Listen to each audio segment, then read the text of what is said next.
에서 우리가 배울 것이 참 많습니다. 차근차근 말씀드리겠지만 야고보서는 우리의 실제적인 삶, 오늘을 어떻게 우리가 살아가는가 이런 부분에 대해서 아주 집중적으로 말씀해 주고 있습니다. 야고보서는 누가 썼을까요? 야고보입니다. 야고보가 썼습니다. 오늘 우리는 1절부터 4절까지를 가지고 이제 말씀을 전달할 텐데요. 먼저 부탁할 것은 항상 그 주 말씀을 외우시길 바랍니다. 그래서 이제 항상 그 다음 주가 되면은 무작위로 이렇게 탁 해가지고 이제 일어나서 외우라고 하는 겁니다. 근데 이제 못 외웠을 때는 1회는 그냥 경고고요. 2회는 이제 2번 걸리면 이제 저쪽 구석에서 서 있어야 됩니다. 예배 끝날 때까지. 이제 3회 걸렸다 그러면 손 들고, 4회 걸렸다 무릎 꿇고 손 들고 예배 끝날 때까지 저쪽에서 한쪽에서 또 5회 그럼 뭘 하나 또 들고 있어야 되고 자꾸 뭐가 지금 무거워집니다. 그러니까 꼭 그 주 말씀을 암송하시길 바랍니다. 다음 주부터 딱 무작위입니다. 그래서 막 제 눈을 피하는 사람 먼저 딱 시켜버립니다. 빤히 쳐다보는 사람은 못 시켜요. 근데 왜? 자신 있다는 얘기죠. 딱 지금 한번 쳐다보세요. 한 사람도 내가 못 시킬 것 같아. 근데 자 이제 누가 뭐 이러면 좀 이러고 막 이러면 이제 그분은 딱 걸리는 거야. 그러니까 안 해왔어도 그냥 빤빤하게 말이죠. 눈을 딱 뜨고 말이지. 온 것처럼 그렇게 하면 이제 우선 위기는 넘어갑니다. 그것도 몇 번 못 넘어갑니다. 그것도. 우리 1절부터 4절까지 차근차근 읽겠습니다. 하나님과 주 예수 그리스도의 종 야고보는 흩어져 있는 12지파에게 문안하노라. 내 형제들아, 너희가 여러 가지 시험을 당하고도 온전히 기쁘게 여기라. 이는 너의 믿음의 시련이 인내를 만들어내는 줄 너희가 알미라. 인내를 온전히 이루라. 이는 너희로 온전하고 구비하여 조금도 부족함이 없게 하려 합니다. 아멘. 신약 성경에 보면 야고보라는 사람이 4명이 나옵니다. 그럼 이 야고보는 4명 중에 어떤 야고보냐? 예수님의 그 동생 마리아에 비해서 나온 친부가 요셉이죠. 그 예수님의 동생이며 또 사도이며 또 초대교회의 예루살렘 교회의 기둥과 같은 역할을 했던 그 야고보가 쓴 편지입니다. 그래서 야고보가 그러면 이게 누구한테 쓴 편지냐? 여기 또 성경에 나와 있죠. 예수 그리스도의 종 야고보는 흩어져 있는 12지파에게 문안하노라. 흩어져 있는 12지파, 그러니까 흩어져서 살아가고 있는 크리스찬들에게 문안하면서 편지를 보냅니다. 예수님이 십자가에 못 박히시고 그 다음에 승천하시고 그 제자들이 벌벌벌 떨고 있을 때 오순절에 성령이 임하셨습니다. 오순절 성령이 임하셨을 때 교회가 막 그때부터 생겨지기 시작하고 예루살렘 교회는 팽창하기 시작했습니다. 그런데 그들은 그 예루살렘을 벗어나지 않았죠. 그러나 예루살렘이 대핍박여자 그다음 사마리아로 유대로 또 이방으로 쭉쭉쭉 퍼지기 시작합니다. 그러면서 복음이 이제 전 세계적으로 퍼지기 시작한 거죠. 그 퍼지던 복음이 우리까지 온 거죠. 그래서 여기에서 말씀하는 흩어져 있는 12지파라고 하면 그 당시에 흩어진 크리스찬들을 말하는 것이 아니라 모든 흩어져 있는 모든 사람들을 보고 하는 말씀이 있습니다. 자, 그 다음에 이 야고보서의 기록 목적이 뭐냐? 여기 지금 나와 있는데요. 4절에 보면 이런 말씀이 나와 있습니다. 이는 너희로 온전하고 구비하여 조금도 부족함이 없게 하려 합니다. 이게 야고보서의 목적입니다. 그러니까 야고보서 기록의 목적은 4절 후반절에 온전하고 구비해서 조금도 부족함이 없게 하려 합니다라는 겁니다. 그러니까 야고보서 지금 3가지가 나왔죠. 야고보가 누군가, 누구에게 전달하느냐, 목적이 뭐냐. 그러니까 이 야고보서의 기록 목적이 바로 우리로 하여금 온전해지고 구비하여 준비되어지고 그리고 조금도 부족함이 없게 하기 위한 목적으로 야고보서를 기록했다라고 하는 것입니다. 그러면 이제부터 점점 나가겠습니다. 자, 우리가 10년 전에 크리스찬들이 어떻게 살았는가, 어떻게 기도했는가, 무엇을 놓고 기도했는가? 10년 전, 50년 전, 100년 전 이런 것도 알 필요가 있습니다. 그런데 정말 우리가 알아야 될 것은 2000년 전입니다. 2000년 전의 성도들은 어떻게 살았는가? 그들은 어떤 기도를 많이 했었는가? 또 정말 우리가 들어야 할 설교는 이 시대에 뭐 유명한 설교자의 설교가 아니라 2000년 전의 사도들은 어떻게 설교했는가? 그들의 설교의 주제는 무엇이었고 설교의 포커스는 어디를 향했는가? 이런 걸 우리가 들어야 합니다. 그걸 배워야 합니다. 그냥 일반인들에게서 뭐 100년 전, 200년 전, 500년 전, 1000년 전 사람들이 어떻게 살았는가는 알 필요가 없습니다. 뭐 고고학자나 역사학자들만 알 필요가 있겠죠. 그러나 우리들은 항상 알아야 합니다. 2000년 전의 사람들이 어떻게 살았는가? 어떻게 환난을 극복했었는가? 그리고 그들이 했던 부분들을 이 시대로 가지고 와서 우리도 이 시대를 살아가면서 그 말씀을 적용해야 된다는 겁니다. 여러분 생각해 보십시오. 지금의 공기와 2000년 전의 공기는 똑같겠습니까? 아니죠. 훨씬 지금 공기보다 깨끗했겠죠. 지금에 흐르는 물과 2000년 전에 흐르는 물과 다르겠죠. 훨씬 더 깨끗한 겁니다. 그래서 우리는 지금의 공기보다는 2000년 전의 공기를 마셔야 합니다. 지금에 흐르는 물보다는 2000년 전의 물을 마셔야 합니다. 아니 어떻게 그럴 수가 있습니까? 이건 영적으로는 그럴 수가 있습니다. 현실적으로는 그렇게 불가능합니다. 정말 2000년 전에 흘렀던 물을 우리가 어떻게 마시겠습니까? 이미 흘러가 버렸는데. 그런데 2000년 전에 그 초대교회 성도들 가슴속에 흘렀던 은혜의 물은 우리가 지금도 마실 수가 있다는 겁니다. 아멘? 네. 그들의 그 삶을 다시 한번 우리가 점검해 볼 수 있다는 것입니다. 그래서 초대교회는 항상 현대교회의 하나의 모델입니다. 현대교회가 본받아야 할 교회는 초대형교회가 아니라 초대교회를 본받아야 되고 우리 성도들이 본받아야 할 게 초대교인들의 삶을 본받아야 합니다. 그래서 초대교회는 기독교의 박물관입니다. 기독교의 모형입니다. 그리고 그 초대교회 그 모습들이 어디에 담겨져 있나? 성경 속에 그대로 담겨져 있습니다. 이 성경은 2000년 전에 기록된 책이지 않습니까? 2000년 전에 이 땅에 오신 예수 그리스도를 따라다녔던 12명의 제자들이 그분들 그 예수님을 생생하게 보고 느끼고 깨달은 그 내용들을 그것도 자기가 기록하는 것이 아니라 성령의 감동에 의해서 기록했지 않습니까? 그리고 그 시대의 사람들이 그 사도들이 예수님의 채취를 그대로 가지고 있었던 사도들이 말씀을 전하고 가르친 사람들이 바로 초대교회이지 않았습니까? 초대교인이지 않습니까?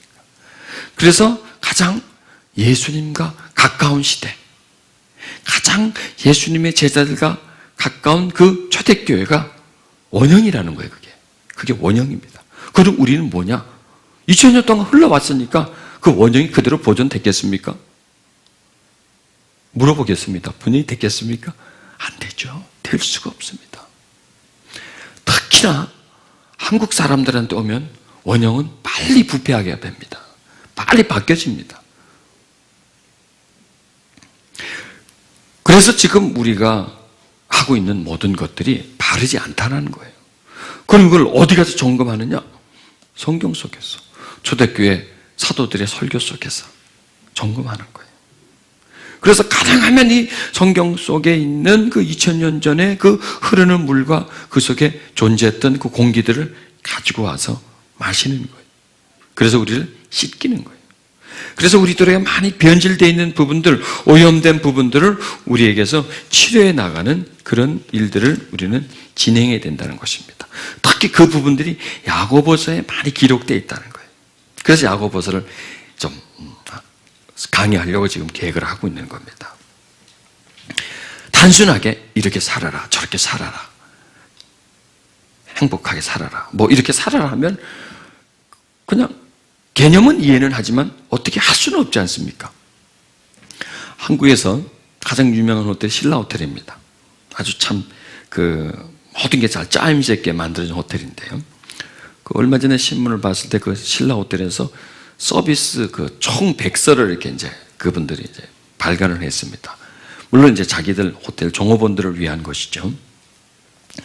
그냥 이 종업원들에게 손님한테 친절하게 해라, 뭐 공손히 대해라, 뭐 이렇게 해가지고는 교육이 안 되는 거죠. 그 어떤 경우에 어떻게 하고 이런 경우에 어떻게 하고 이걸 철저하게 이렇게 이제 분석을 했습니다. 하나 재밌는 게 뭐냐면 이제 한 예를 들어 놓습니다. 여러분도 한번 이제 분석해 보시길 바랍니다. 호텔에 손님 차가 오면 문을 이렇게 열어주잖아요. 근데 이제 문을 열어주는 호텔 그 도어맨이 한 사람입니다. 근데 차가 그랜저하고 티코하고 두 대가 동시에 따고 왔어요. 그러면 혼자인데 두 사람 같으면요, 뭐 이쪽 가서 열어주면 되는데 혼자면 하여튼 두 대 중에 한 대 문을 먼저 열어줘야 되잖아요. 두 대를 다 열 수는 없으니까 한 대를 열어줄 때 어떤 차를 열어야 되느냐 이거예요. 자, 그럼 여러분, 자, 어떤 차를 열어야 되겠습니까? 그랜저, 티코 왔습니다. 어느 차를 먼저 열어야 되겠습니까? 티코. 왜 그럴까요? 왜 티코를 열어줘야 될까? 작은 차를 먼저 열어요. 손님을 신라 호텔에서 일하셨나 보네. 그렇다는 거예요. 그걸 보면서 만약에 그랜저를 열었을 때 티코 타고 온 사람이 기분이 되게 나쁠 것 아닙니까? 그러나 티코를 먼저 열었으면 그랜저를 타고 온 사람은 기분이 안 나빠요. 그렇기 때문에 한 사람의 마음을 아프게 안 하기 때문에 티코를 열어줘라. 이 얘기는 뭐냐면 어떤 상황에 이렇게 하라는 거예요. 그냥 친절하게 해라. 이렇게 하는데 막연하지 않습니까? 어떤 상황에 이렇게 하라. 어떤 상황에 이렇게 하고 그걸 아주 세부적으로 이렇게 교육을 시키는 그 책이 나와. 그걸 이제 신문에서 언뜻 보면서 한 가지 이제 그 이제 내용을 이렇게 이제 설명해 주더라고요. 아, 참 지혜로운 사람들이구나. 자, 제가 왜 이 얘기를 하냐면 이 야고보서는 이렇게 우리가 어떤 상황을 만났을 때 그냥 막 기도해라 이렇게 하지 않고 뭐 승리해라 이렇게 그냥 무작정 말하지 않고 이런 경우에는 어떻게 해라 이렇게 가르쳐주는 책이라서 참 귀하다는 겁니다. 어떤 세부적인 부분을 이렇게 우리에게 말해주는 겁니다. 그래서 이 야고보서는 실천책입니다. 실천책. 그러니까 힘든 거예요. 그러니까 실천하려야 돼. 이제부터 야고보서를 이제 쭉 공부를 하면서 야고보서를 이제 실천을 한번 해보자는 얘기죠. 야고보서가 우리에게 가르쳐주는, 뭐 야고보가 가르쳐주는 게 아니죠. 하나님이 야고보를 통해서 우리에게 가르쳐주는 그 말씀을 한번 실천을 해보자는 거예요. 이 말씀을 우리 마음과 생각에 담고 그 다음에 실천이라는 것은 행동 속에 표현되게끔 해보자는 얘기입니다. 근데 그게 쉬울까요? 잘 되지 않습니다. 왜냐하면 성경이 우리에게 하라는 것과 세상이 우리에게 가르쳐준 것, 하라는 것이 전혀 다르기 때문입니다. 우리는 어디서 태어났나요? 세상에서 태어났잖아요. 세상의 교육을 받고 세상의 방식대로, 세상의 사고와 세상의 가치관대로 살아왔고 세상의 행동이 우리 몸에 완전히 배었어요. 완전히 쩔여 있어요. 쩔여 있어요. 그런 우리에게 우리가 배운 것과 다른 것, 우리가 가지고 있는 그 가치관과 다른 것, 우리 몸의 습관처럼 배어져 있는 것과 정반대의 것을 우리에게 하라고 하니까 이게 힘든 거예요. 그런데 힘든 걸 해야 우리가 성장을 한다는 겁니다. 그러니까 이 야고보서의 기록 목적이 뭐예요? 우리로 하여금 벌써 잊어먹었나? 온전하고 구비하고 그래서 부족함이 없는 사람으로 만들려고 하려고 하니까 우리 몸에 지금 부족함이 꽉 차 있거든. 우리 몸에 습관 속에 우리가 온전하게 살지 못하는 그런 그 나쁜 습관들이, 나쁜 생각들이 이런 게 꽉 차 있는 거예요. 그러니까 이걸 도려내야 된다는 거예요. 이거를. 그래서 실천을 해서 다른 행동이 우리에게 나오게 해줘야 된다.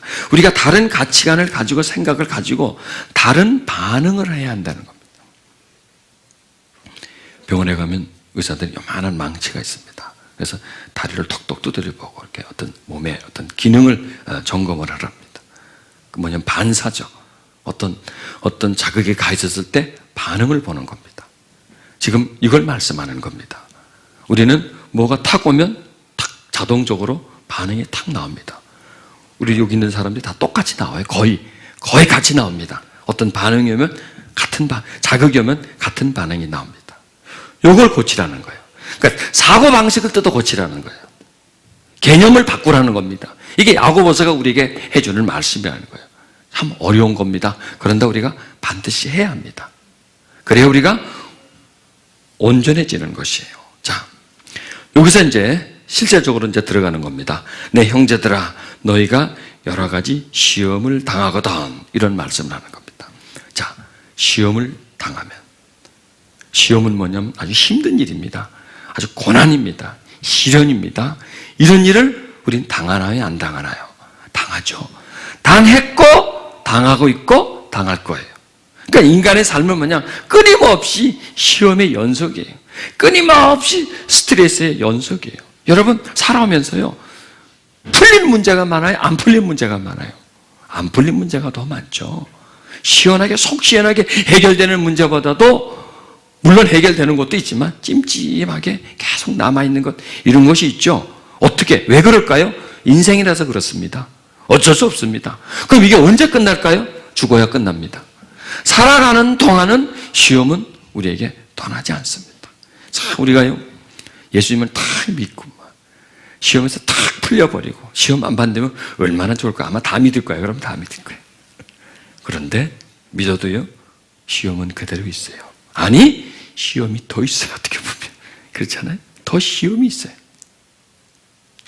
여러분, 시험에 대해서 체념을 해보십시오. 시험은 항상 있는 거다. 시험은 어쩔 수 없는 거다. 시험은 내가 피할 수 없는 거다. 지금 시험 하니까 이제 시험을 앞둔 그 형제가 지금 자꾸 쩌는데 어쩔 수 없는 거다. 그건 쳐야 되는 거야. 시험은 쳐야 되는 거야. 그건 넘어가야 할 난간이다는 얘기입니다. 그런데 그 시험을 만날 때 어떻게 해야 되느냐 이거예요. 이걸 우리에게 말씀해 주는 거예요. 시험이 왔습니다. 그럼 사람들은 그 시험에 대해서 어떻게 반응합니까? 제각기 다릅니까? 똑같습니다. 그렇죠? 똑같아요. 시험은 다르지만 시련은 여러 종류겠지만 반응은 거의 똑같아요. 뭐예요? 짜증나는 거죠. 한마디로.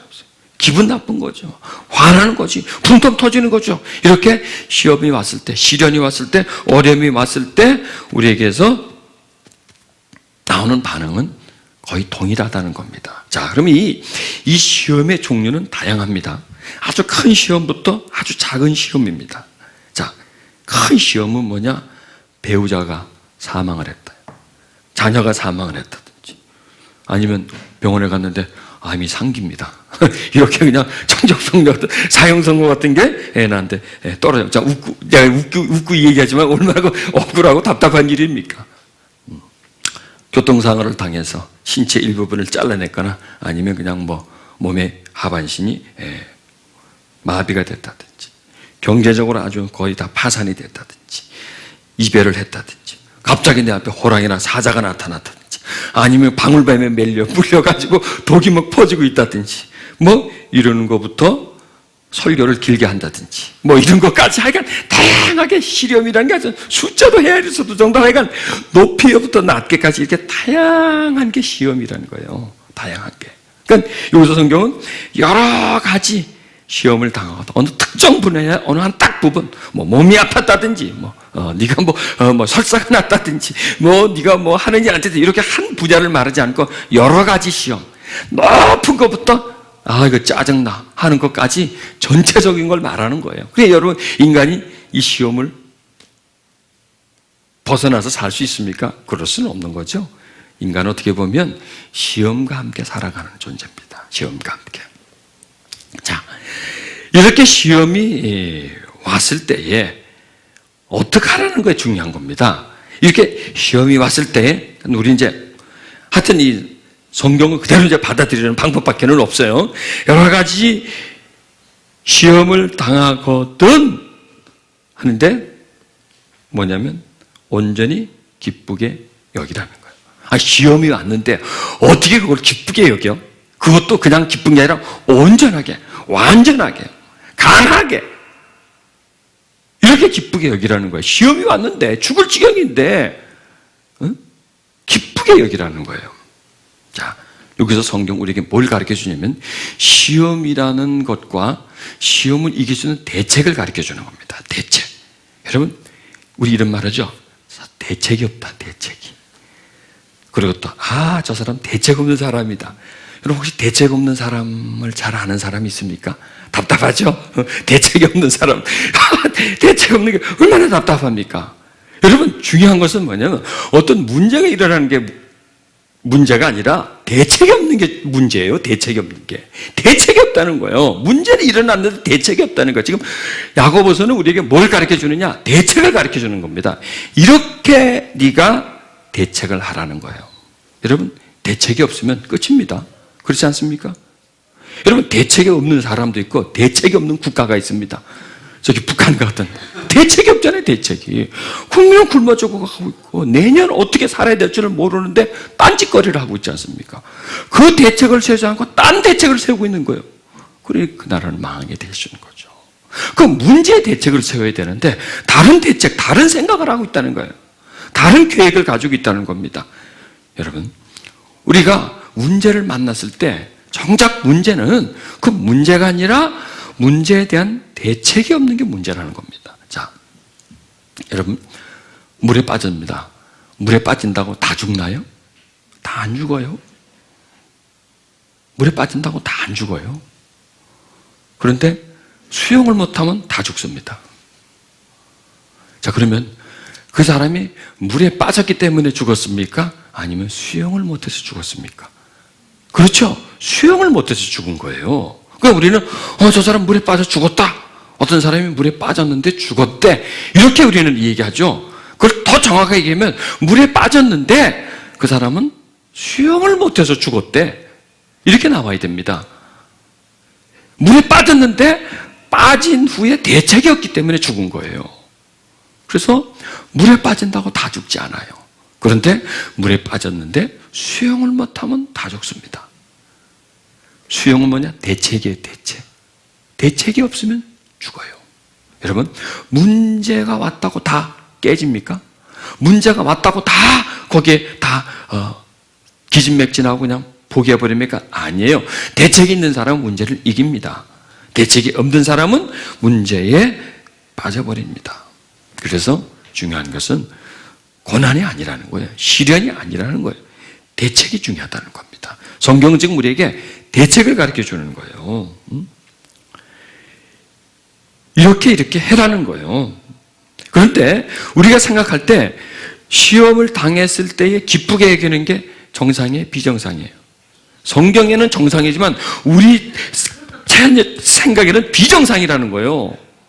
왜냐하면 시험에 하면 거기 당연한 반응은 할 것 아닙니까? 짜증이 난다든지 화가 난다든지 답답하다든지 억울해한다든지 뭐 하는 이런 일들이 나올 것 아니에요. 자, 이 시험은 너희가 여러 가지 시험을 당하고도 하는데 이 시험 당하는 건 성경의 어느 부분과 가장 흡사하냐면 예루살렘에서 여기로 가다가 강도를 만났습니다. 그리고 강도를 만났는데 자, 강도를 만나리라고 이 사람은 생각했나요? 전혀 생각하지 않았습니다. 전혀 예기치 못한 사건을 만났습니다. 자, 그 다음에 강도를 만났는데 물건만 털렸다면 그런 대로 좀 불행 중 다행일 텐데 물건 다 털리고 그 다음에 얻어맞아서 피가 질질질 흘리고 있습니다. 그런데 거기가 동네 부근이면 몰라도 산중입니다. 자, 이 사람은 지금 강도 만날이라고 생각하지 못하고 강도를 만났습니다. 그 다음에 또 이 사람은 자기가 지금 얻어맞아서 아무 힘이 없고 지금 쓰러져 있습니다. 그런데 아무도 도와줄 사람이 없습니다. 이런 상황을 말하는 겁니다. 그런데 또 화가 나게도 지나가는 사람이 뭘 좀 쳐다보고 그냥 가는 거예요. 그것도 한두 놈도 아니고 여러 놈이 그런단 말이에요. 지금 그런 상황을 보고 말하는 겁니다. 얼마나 답답한 겁니까?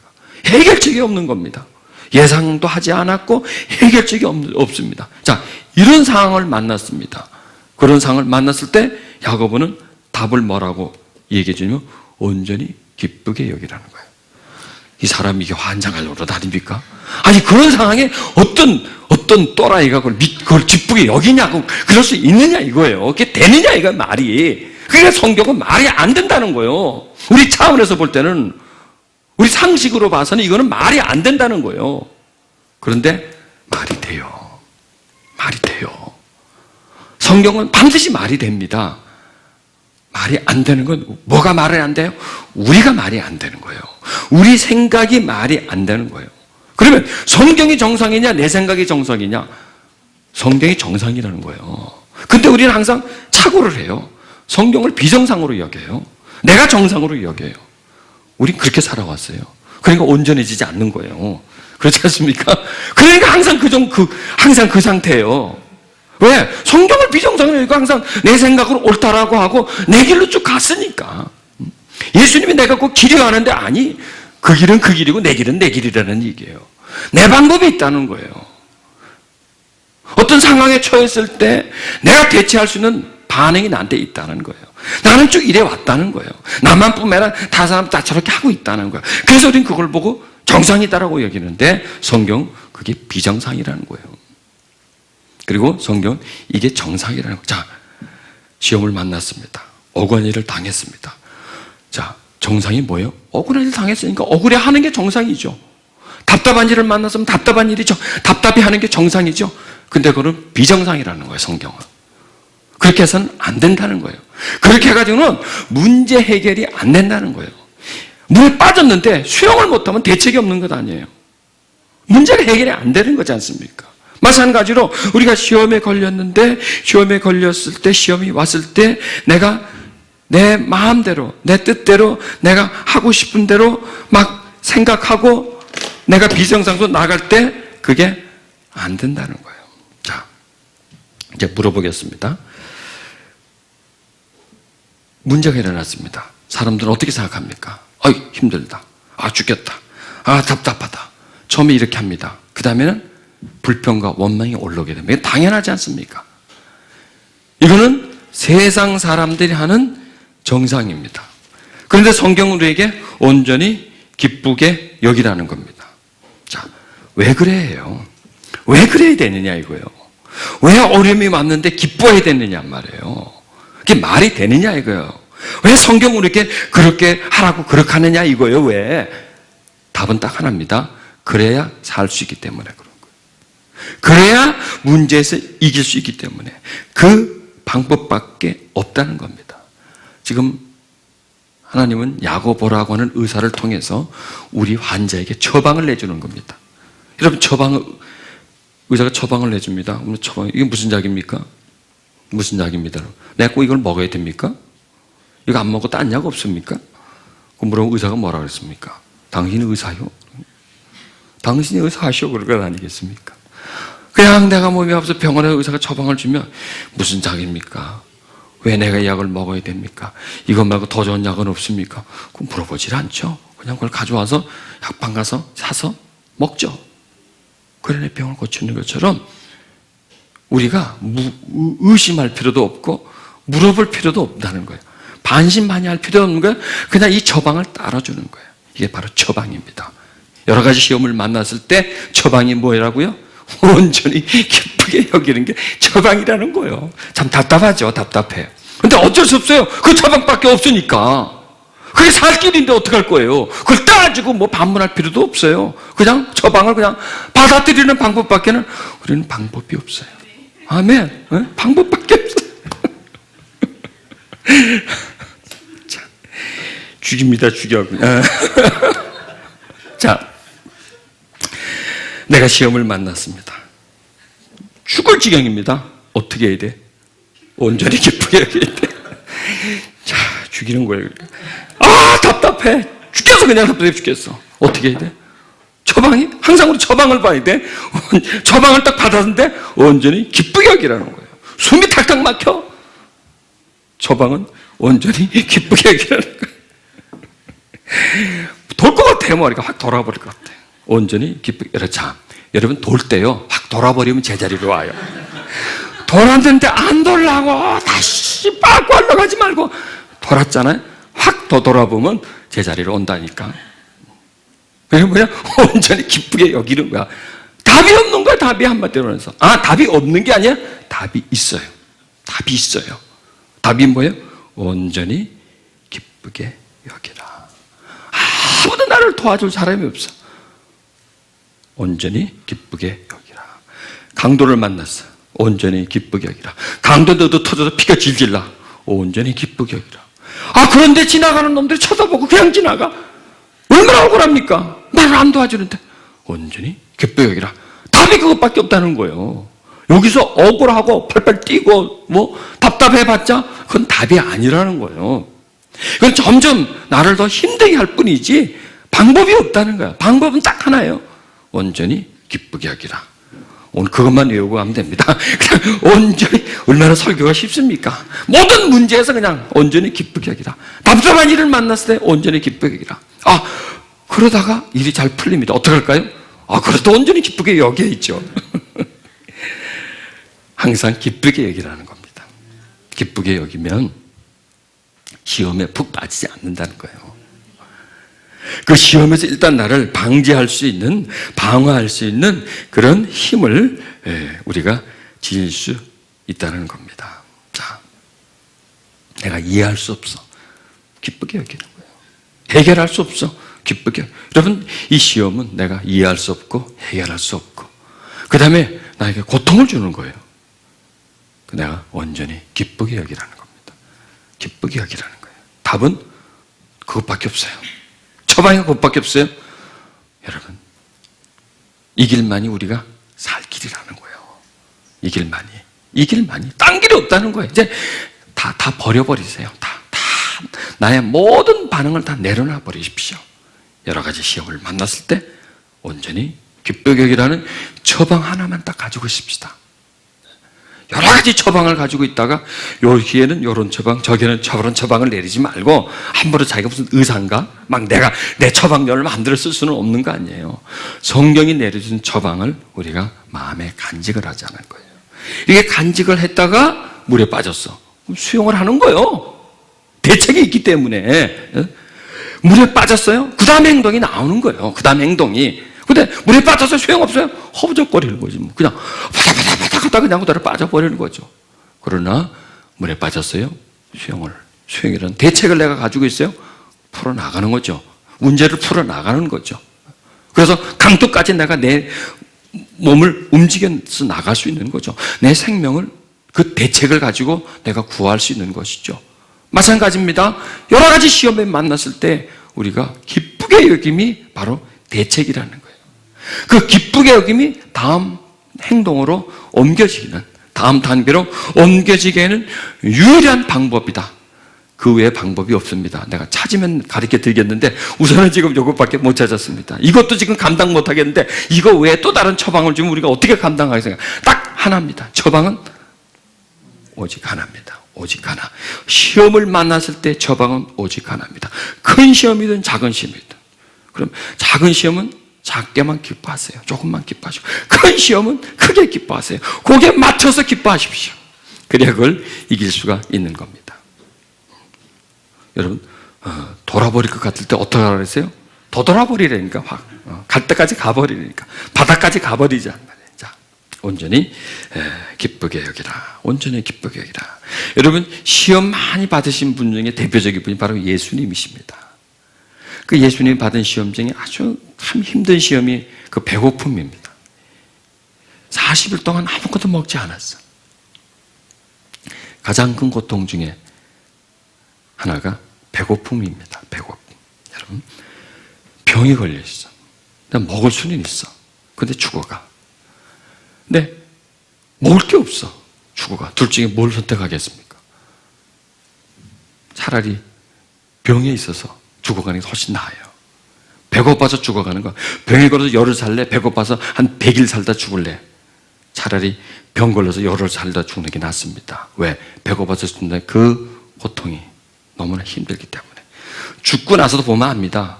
얘가 배고파서 죽었는지 그냥 죽었는지. 죽고 나면 먹은 사람은 좀 때깔이라도 괜찮죠.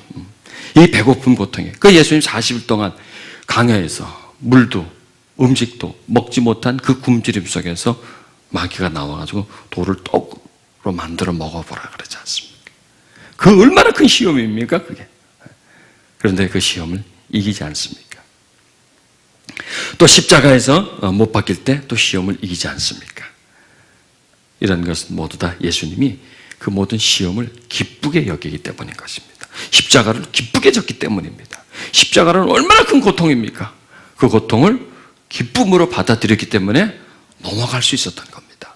우리가 어떤 시험을 만나도 그 시험에 기쁘게 여긴다면, 심각하다면 그 심각한 만큼 기뻐하면 돼요. 그 높이만큼. 굉장히 힘들다. 굉장히 기뻐하면 됩니다. 그러니까 기쁨을 가지고 그것을 대체하라는 겁니다. 기쁨에 대해서 우리에게 가르쳐준 분이 또 사도 바울입니다. 기쁨. 항상 기뻐하라. 항상 기뻐하라. 항상 기뻐하라. 주 안에서 기뻐하라. 항상 기뻐하라. 이런 그 기쁨에 대해서 가르쳐 줍니다. 근데 사도 바울은 정말 그 기쁨을 가지고 모든 어려움을 이겨냈던 사람입니다. 감옥에도 숱하게 갇혔잖아요. 매도 엄청나게 맞았지 않습니까? 모함도 얼마나 받았습니까? 그런데 사도 바울은 기쁨으로 이긴 거예요. 그렇게 받을 때에, 그런 시험이 왔을 때 자꾸 기뻐한 거예요. 감옥 속에서도 기뻐한 거예요. 그래서 감옥 속에 있으면서도 다른 사람들을 기쁨으로 받아주는 거예요. 다른 사람을 위로해 주는 겁니다. 자기가 위로를 받아야 할 사람인데 그런 시험을 겪었는데 기쁨이 있었기 때문에 이길 수 있었던 겁니다. 그러니까 답은 한 가지라는 것. 항상 기뻐할 수 있는 것. 시험을 만나면 더 기뻐. 그래서 평소에도 기쁘게 사십시오. 그러다 시험이 왔다. 완전히 이제 더 기뻐하는 거지 뭐. 더 기쁘게 그걸 받아들이는 겁니다. 자, 이것이 우리의 대책이라는 것. 성경에는 그런 얘기가 참 많이 나옵니다. 여러분, 그 예수님이 제자들에게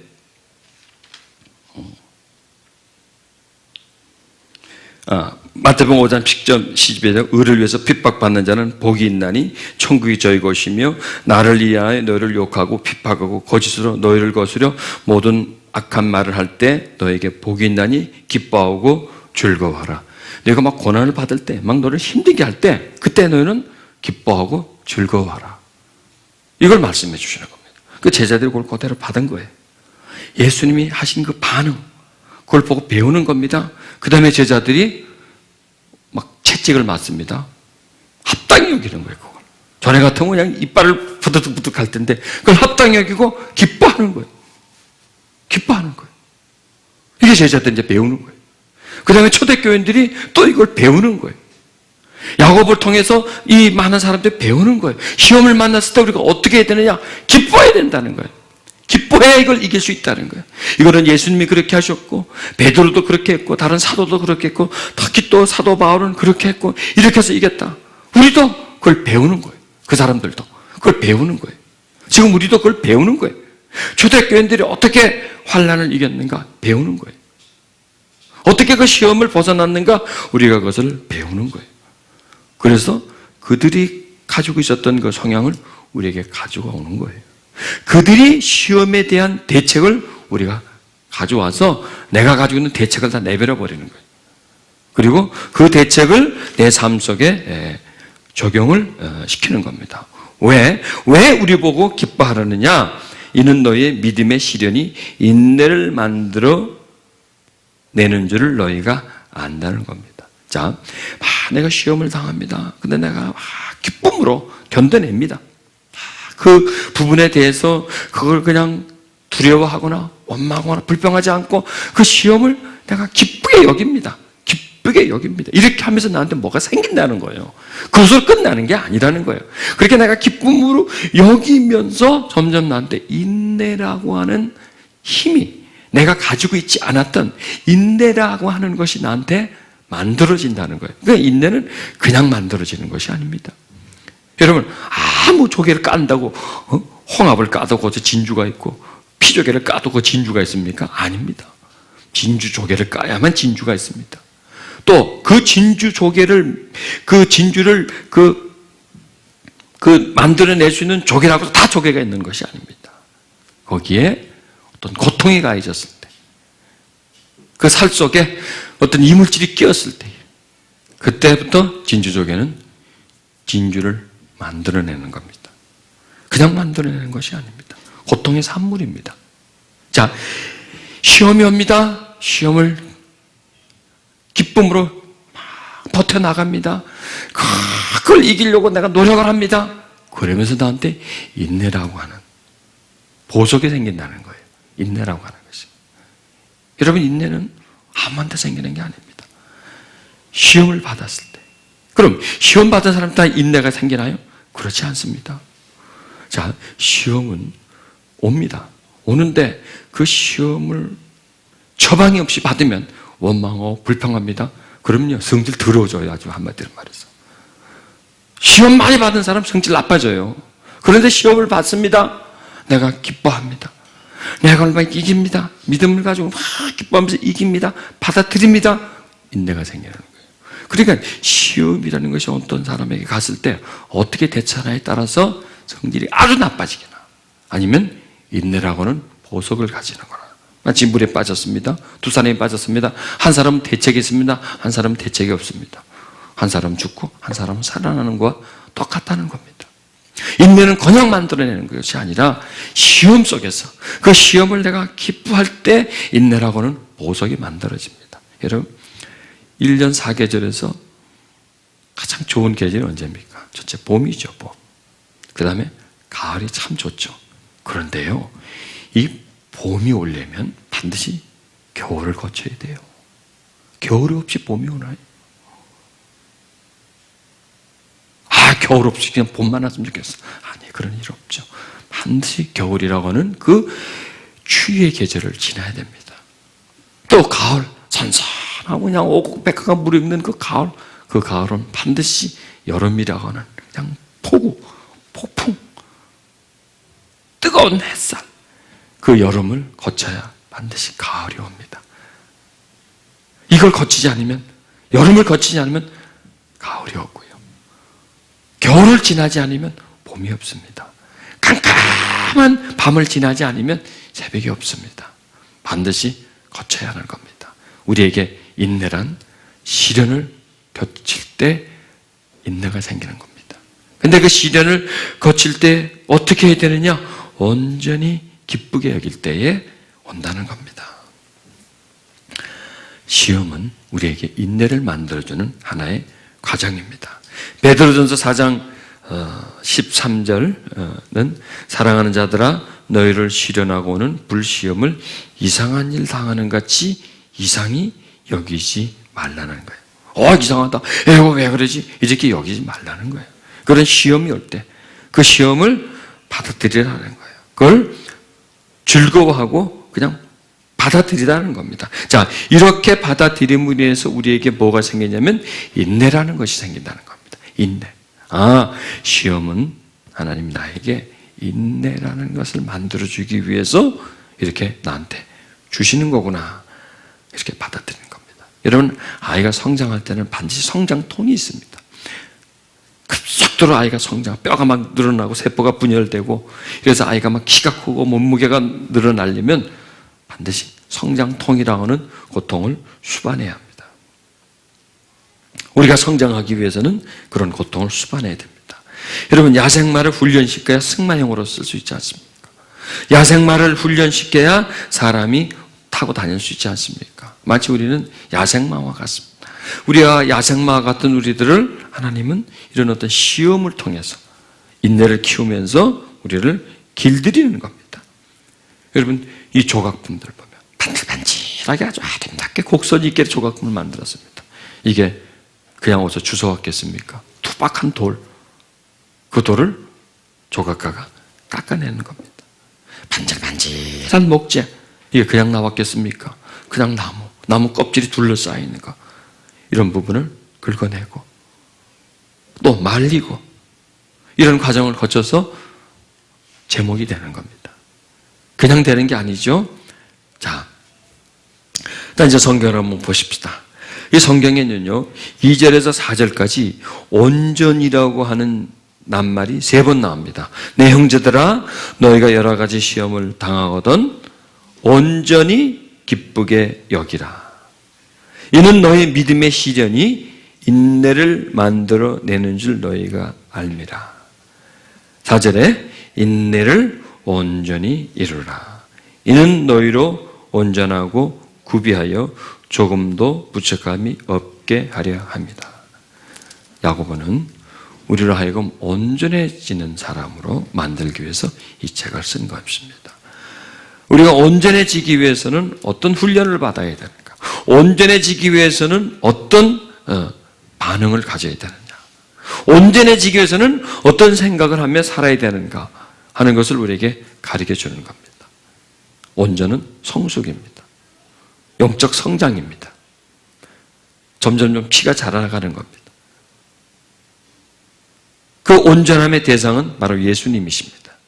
그분에게 점점점 자라가는 것, 그분의 모습을 조금씩 닮아가는 것, 그렇게 하기 위해서 야고보서는 우리에게 주는 겁니다. 여기서 온전히가 이 주제입니다. 온전히 기쁘게 여기라, 온전히 이루라, 그러면 온전한 사람이 될 수 있다는 겁니다. 그런데 이 온전의 시작은 언제부터 시작되느냐? 시험을 당할 때에 온전히 기쁘게 여기라는 거예요.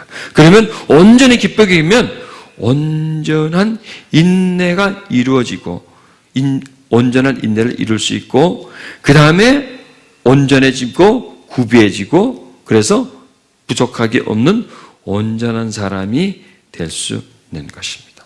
그래서 온전의 시작은 시험에부터 시작하는 거고 그 시험을 내가 어떻게 대책을 할 것인가에서부터 시작됩니다. 자, 오늘부터 우리는 이제 작은 시험이 옵니다. 아니면 큰 시험이 옵니다. 어떤 시험이든지 그 시험의 처방은 딱 하나입니다. 온전히 기쁘게 여기는 겁니다. 그냥 기쁨으로 받아들이는 겁니다. 그러니까 기쁨으로 해석하는 겁니다. 기쁨으로 해석을 하는 겁니다. 이것은 나를 기쁘게 하는 일이다. 이건 나에게 유익한 거다. 나에게 유익한 거다. 이렇게 받아들이는 거예요. 이거 왜 그렇지? 웬일이 왜 이런 일이 생겨? 난 싫어. 이렇게 거부하지 말고 어차피 일어났다는 것은 내가 거부를 못하는 거예요. 일어났다는 것. 벌어진 일인데 내가 거부할 수 있겠습니까? 내가 물에 빠졌어. 풍덩 빠졌어. 내가 그걸 어떻게 거부할 거예요? 벌어진 일인데. 그 다음에 대책이 필요하지 않습니까? 시험에는 대책이 반드시 필요합니다. 그 대책은 뭐예요? 온전히 기쁘게 여기라. 딱 이거 하네. 이것만 외우면 돼요. 오늘 설교 되게 짧은데 너무 오래 한 것 같아. 딱 하는데 온전히 기쁘게 여기라. 온전히 기쁘게 여기라. 그러니까 왜냐하면 왜 이걸 계속 강조하면 생각을 바꾸기 위해서예요. 반복을 하는 거예요. 자꾸 주입을 시키는 거예요. 여러분 교육은요. 맨날 배웠던 거 똑같이 배우는 거예요. 반복하면서 주입시키면서 한 단계 올라가는 게 바로 교육이에요. 그래서 오늘 주제는 뭐냐? 온전히 기쁘게 여기라는 반응을 만들어내자는 거예요. 자, 짜증날 일이 생길 거예요. 그렇죠? 안 생기면 참 좋겠는데 생긴단 말이에요. 아침에 출근하는데 차가 꽉 막혔어. 막 가슴이 더 뛰어. 지각을 했겠어. 그럴 때 어떻게 해야 돼요? 온전히 기쁘게 여기라는 거예요. 온전히 기쁘게 여기라는 거예요. 하는 일이 안 돼. 짜증나. 온전히 기쁘게 여기라는 거예요. 자꾸 그 일을 기쁘게 여기라는 거예요. 그러니까 기쁨으로 해석을 하라는 거예요. 그걸 내 감정으로, 내가 가지고 있는 생각으로 그걸 해석해서 짜증내자면 그걸 자꾸 기쁨으로 받아들이고 소화를 시키라는 거예요. 한마디로 말해서. 왜? 나한테 일어난 일이기 때문에. 이미 내 몸속에 들어온 거의 사건이기 때문에 이걸 내가 좋게 받아들이는 거예요. 좋게 받아들여서 그걸 흡수시키는 거예요. 소화시켜버리는 거예요. 이렇게 자꾸 너한테 오는 문제를 자꾸 이렇게 좋게 받아들여. 자꾸 받아. 그럼 우리가 어떻게 되겠어요? 성격이 좋아진다는 얘기 한마디로 말해서. 긍정적인 사람이 된다는 얘기잖아요. 그렇잖아요. 문제가 일어났을 때, 아이고, 왜 그랬지? 짜증나, 힘들어, 그 자꾸 부정적인 사람이 되잖아요. 이미 됐기 때문에, 이미 부정적인 사람이 됐기 때문에 자꾸 부정적인 해석을 하는 거죠. 그럼 그걸 좋게 받아들이는 거예요. 긍정적으로 받아들이라는 얘기도 한마디로 해서. 기쁘게 받아들이라. 즐겁게 받아들이라. 반갑게 받아들이라. 이렇게 받아들이는 거예요. 그렇게 하면서부터 내가 좋은 성품의 사람이 되는 거예요. 인내할 수 있는 사람이 되는 거예요. 이게 바로 축복이에요, 여러분. 성경이 말하는 축복은 물질의 축복만이 아니라는 거예요. 내가 인내를 가지는 것, 이게 축복이에요. 내가 온전한 사람이 되는 것, 이게 바로 축복이에요. 그래서 이제 우리에게 일어나는 성가신 일, 짜증나는 일, 모든 일을 어떻게 받아들여야 돼요? 왜 대답을 그렇게밖에 안 합니까? 여태까지 온전히 기쁘게 하기로 해서 그냥 그렇게 주입을 시켰는데 온전히 기쁘게 여기는 거예요. 그냥 온전히 기쁘게. 처방이 몇 개라고요? 처방은 딱 하나. 그래서 손바닥에 쓰세요. 그리고 문제에서 딱 읽으세요. 온전히 기쁘게 하기를.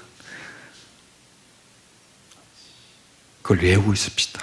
늘 마음에 준비하고 있읍시다. 언제든지 꺼낼 수 있도록, 언제든지 꺼낼 수 있도록, 언제든지 사용할 수 있도록 그렇게 여기자는 얘기예요. 왜요? 방법이 그것밖에 없으니까. 시험의 대책은 그것밖에 없으니까. 그래야 내가 살아날 수 있으니까.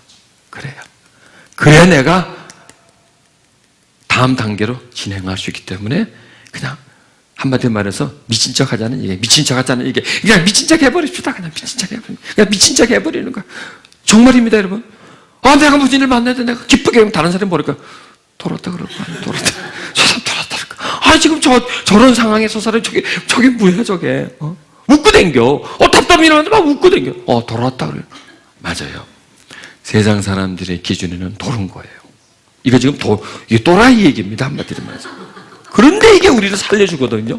이길 밖에 없단 말이에요, 이게. 그러니까 세상에서 볼 때는 말이 안 되지만 성경은 왜 이렇게 항상 바른 답을 가르쳐 줍니다. 왜? 그래야 나를 보존할 수 있기 때문입니다. 그래야 내가 변화되어져 가고 내가 성숙해질 수 있기 때문입니다. 여러분, 성경은요, 전부 다 시험의 얘기입니다. 아브라함은 부르면서요, 딱 부르는 날부터 아브라함 하면서 또 시험을 주는 거예요. 또 나대는 거예요. 하나님이 불렀다고 시험이야. 아브라함은 시험 치기 위해서 아브라함은 존재했던가. 아브라함아, 그러면 자식 준 것도 바치라 그래, 또. 이렇게. 그냥 부르면 시험이에요. 왜 그랬을까요? 아브라함이 미워서? 아니에요. 아브라함을 온전한 사람으로 만들려고. 성경 보세요. 다니엘, 청소년 시절부터 어려운 고비를 겪습니다. 다윗, 어려운 고비를 겪습니다. 예수님 말할 것도 없는 거죠. 제자들 다 이런 것은 뭐예요? 온전하게 만들기 위해. 내가 시험이 많은 건 하나님 나를 특별히 사랑하는구나. 이렇게 해석해 버리는 거야, 그냥. 이게 또라이적 해석이죠. 그게 옳은 거예요. 나에게 하나님이 더 필요한 게 많아서, 나에게 불순물이 더 많아서, 하나님이 나를 사랑하시기에 나를 온전케 하시려고 이렇게 하시는구나. 이렇게 여러분 믿자는 얘기입니다. 신명기 8장 16절에 내 열조도 알지 못하던 만나를 광야에서 내게 먹이셨나니 이는 다 너를 낮추시고 너를 시험하사 반드시 내게 복을 주려 하심이었느니라. 아멘. 이 말씀을 받으십시다. 오늘 말씀을 받으십시다. 오늘 말씀을 누구 거로 하실래요? 내 걸로 하십시다. 오늘 이 말씀을 내 삶의 처방전으로 딱 가지고 싶시다. 이게 나한테 준 처방입니다. 내가 살 길입니다. 한마디로 말해서. 내가 살 길입니다. 이 약을 먹어야 합니다. 오늘 야고보가 내어주는 이 처방의 약을 반드시 먹어야 합니다. 다른 처방은 있을까요? 없을까요? 없습니다. 오직 유일한 처방, 여러 가지 시험을 만나거든 너희가 온전히 기쁘게 하기라. 이 처방 하나를 붙들고 한번 살아보십시다. 이번 한 주 여러분 시험을 만날 겁니다. 힘든 일이 있을 겁니다. 그럴 때 온전히 기쁘게 여김을 통해 가지고 어떻게 이게 풀려나가는가, 그 시험에서 내가 어떻게 승리할 수 있는가를 한번 테스트하는 한 주간 한번 만들어 보십시다. 아멘. 우리 기도하십시다. 하나님, 오늘 야고보서를 통해서 우리에게 주신 시험에 대한 처방을 내려주십니다. 하나님, 우리는 지금까지 살아오면서 이런저런 시험에 이런저런 시련을 겪었습니다. 또 우리는 겪고 있고 또 앞으로 우리는 여러 가지 시험을 만날 것입니다. 그런데 하나님, 시험을 만나지만 우리에게는 대책이 없었습니다. 그 시험을 어떻게 해결해야 될 방법이 없었습니다. 그래서 다른 사람 하는 것처럼 내 그때 순간에 일어나는 감정, 그것으로서 시험에 맞대응을 했었습니다. 돌이켜보니 모든 것이 실패였습니다. 그렇게 해서 나에게 얻어진 것이 하나도 없었습니다. 그렇게 대항했더니, 그렇게 불평했더니, 그렇게 원망했더니 내 성격만 나빠졌고 나는 점점 더 부정적인 사람으로 만들어졌었습니다. 오늘 성경은 우리에게 위대한 것을 가르쳐 주십니다. 시험을 당하거든 기쁘게 여기라고 하는 처방을 나에게 주십니다. 유일한 처방입니다. 생명의 처방입니다. 오직 이 방법밖에는 다른 방법은 없습니다. 이게 내가 살 길이요, 이게 나를 지키는 길이요, 이것이 나를 온전케 하는 길이라는 말씀이었습니다. 하나님, 지금 저도 또 우리 성도님들도 시험을 겪고 있습니다.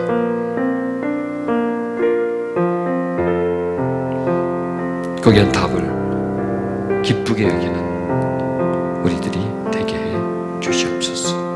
지금 다 같이 동서로 기도하십시다. 오늘 말씀을 내 마음에 새기게 해 주시옵소서. 오늘 말씀이 내 행동을 주관하게 해 주시옵소서. 내 생각과 마음을 주관하게 해 주시옵소서. 오늘 말씀이 내 생각 속에, 내 마음 속에 있게 해주소서. 오늘 말씀이 내게 흐르게 해주시옵소서. 그리고 나의 반응이 되게 해주시고, 나의 대책이 되게 해주시고, 나의 길이 되게 해주시옵소서.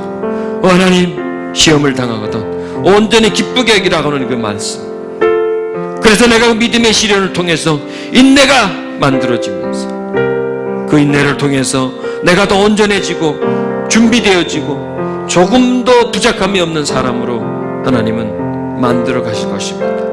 나는 무조건적으로 시험에 대해서 온전히 기쁘게 여기는 그런 반응을 하게 해 주시옵소서. 이게 내 힘으로 안 됩니다. 하나님, 나와 함께 해 주시옵소서. 나를 지켜 주시옵소서. 그리고 내 마음에 이 말씀이 기록되고 기억되게 해 주시옵소서. 그래서 그렇게 기쁨으로 살아가는 우리들이 되게 해 주시옵소서. 예수님 이름으로 기도드렸습니다.